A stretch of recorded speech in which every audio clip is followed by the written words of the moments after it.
মোবাইলে কি দেখো দেখি তো। আরে কি কি করলা তুমি? হ্যাঁ, ইমোশনের মধ্যে একটা বিরক্তিকর জিনিস করে দিলা। তো মোবাইল দাও। 3 মাস পরে ঢাকা থেকে আমি আইছি। হ্যাঁ, তোমার ইমোশন তো হওয়া উচিত আমি।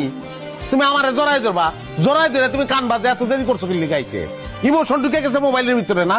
তুই এত কথা কইতাছ কি লাগা? হ্যাঁ, 3 মাস পরে আইসো, রেস্ট করো না। আর তুমি কি এমন রাজপুত্র হয়ে আসো যখন বসে বসে আমার তোমার দেখা লাগবো? তো মোবাইলের ভিতর কোন রাজপুত্রে যাও তুমি? রাজপুত্রে দেখতে যাবো কে লেগা? মোবাইলের মধ্যে মাসুমার শায়লা ওগো তো ব্রেকআপ হয়ে গেছে।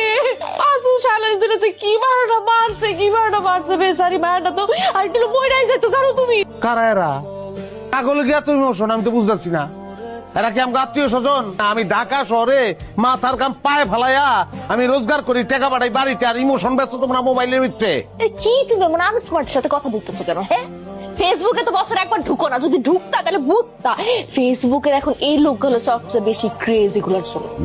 আমার প্রতি কোনো ইমোশন নাই, যাবতীয় ইমোশন মাসুম কয়লার ভিতরে। শায়লা না শায়লা। হ্যাঁ যেটাই হোক, ইমোশন তো ওই জায়গায়। তুমি এত কথা কো না তো, তুমি মোবাইল দাও।